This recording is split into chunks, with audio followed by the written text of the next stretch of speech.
প্রচণ্ড গরমে বাইরে কিন্তু লু বইছে, আর তার হাত থেকে বাঁচতে আজ আমি তোমাদের সঙ্গে শেয়ার করব 4 রকমের দুর্দান্ত স্বাদের শরবত রেসিপি, যেটা শরীর ঠান্ডা করার সঙ্গে সঙ্গে পেটও কিন্তু ঠান্ডা রাখে।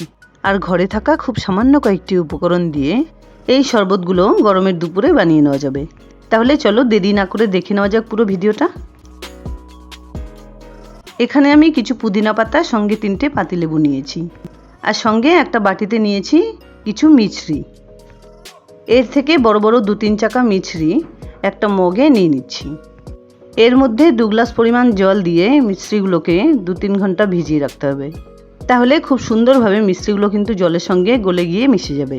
ডায়াবেটিক পেশেন্টরাও কিন্তু অনায়াসে এই শরবতগুলো খেতে পারবে। মোটামুটি 1.5-2 ঘন্টা পর পুদিনা পাতার ডাল থেকে পাতাগুলোকে এভাবে ছাড়িয়ে নিচ্ছি। আজকাল কিন্তু বাজারে পুদিনা পাতা অ্যাভেলেবেল পাওয়া যাচ্ছে, তাই দিয়ে যে কোনো শরবতের ফ্লেভার কিন্তু খুব সহজেই বাড়িয়ে নেওয়া যাবে। পাতাগুলো ছাড়িয়ে নেবার আগে পুদিনা পাতার ডাল সহ লেবুগুলো খুব সুন্দর করে ধুয়ে নিয়েছিলাম। এবার এগুলোকে সাইডে রেখে মিডিয়াম সাইজের একটা তরমুজের থেকে অর্ধেকটা তরমুজের ফালি নিয়ে নিচ্ছি।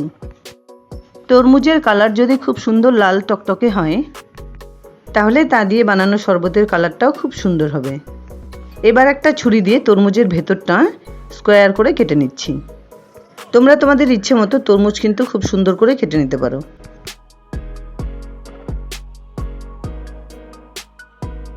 এবার কোনো ছোট হাতা বা চামচের সাহায্যে কেটে নেওয়া তরমুজের সমস্ত টুকরোগুলোকে একটা বাটিতে নামিয়ে নিচ্ছি। বাটিটাকে সাইডে রেখে এখানে আমি 3টে শসা নিয়েছি। শসাগুলোকে আগেই পরিষ্কার করে ধুয়ে নিয়েছিলাম। এবার এগুলোর খোসা এভাবে ছাড়িয়ে নিচ্ছি।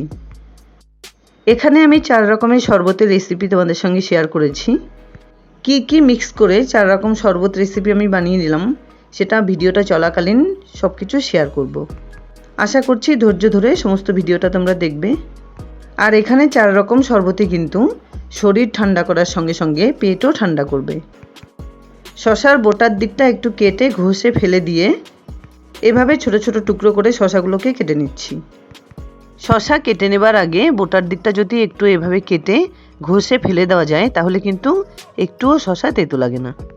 কেটে নেবার পর সমস্ত শসার টুকরোগুলোকে একটা বাটিতে তুলে নিচ্ছি।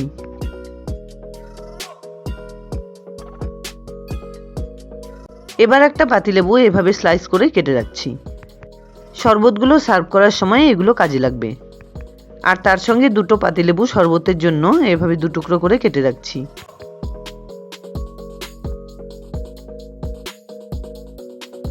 কেটে নেবার পর লেবুর সমস্ত টুকরোগুলোকে প্লেটে তুলে রাখছি। এবার একটা মিক্সিং গ্রাইন্ডারে কেটে নেওয়া সমস্ত তরমুজের টুকরোগুলো তুলে নিলাম। আর গ্রাইন্ডারের ঢাকনা লাগিয়ে এগুলোকে ব্লেন্ড করে নিয়ে একটা বাটিতে একটা স্ট্রেইনার বসিয়ে তার উপরে তরমুজের সমস্ত রসটাকে ঢেলে দিচ্ছি। আর এভাবে একটা চামচের সাহায্যে উপরে ছিবড়েগুলোকে এভাবে ঘষে ঘষে সমস্ত রসটা বের করে নিলাম। এবার এই বাটিটাকে সাইডে রেখে ওই মিক্সিং গ্রাইন্ডারে ঢেলে দিচ্ছি কেটে নেওয়া শসার সমস্ত টুকরোগুলো। এবার গ্রাইন্ডারে ঢাকনা লাগিয়ে এগুলোকে সুন্দর করে গ্রাইন্ড করে নিচ্ছি। গ্রাইন্ড করে নেবার পর একটা বাটিতে স্ট্রেইনার রেখে এগুলোকেও সুন্দর করে ঢেলে নিচ্ছি। গরমকালে যে কোনো ধরনের ফলই কিন্তু পেটের জন্য খুব উপকার। তবে শসা যেমনি পেট ঠান্ডা রাখে, তেমনি হজম শক্তি বাড়াতেও কিন্তু সাহায্য করে।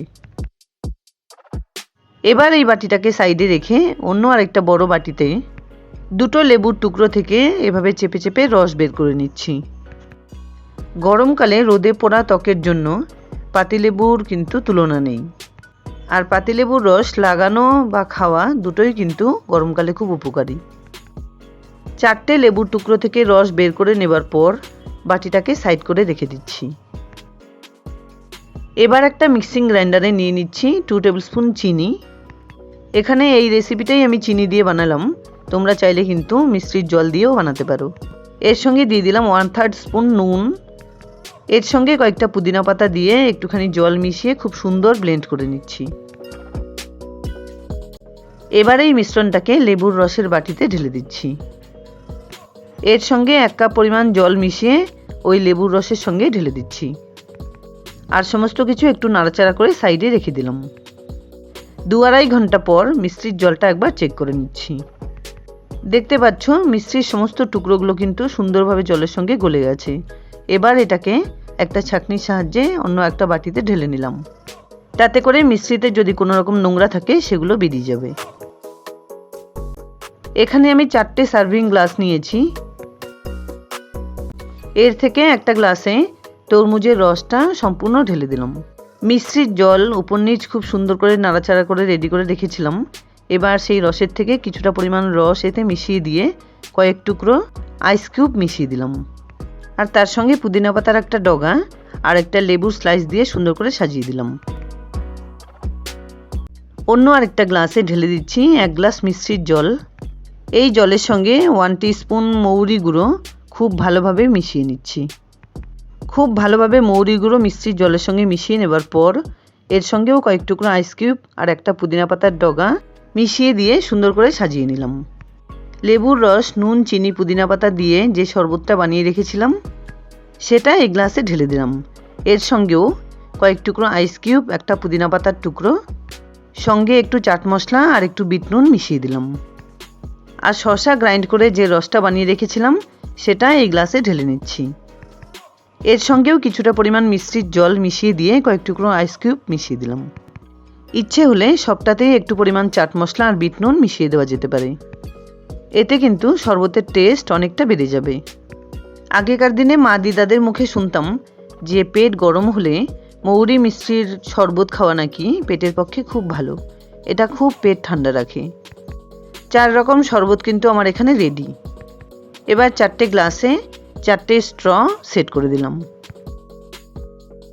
আজকালকার দিনে বাচ্চারা কিন্তু ফল না খাওয়ার জন্য বিভিন্ন রকম বায়না করে থাকে।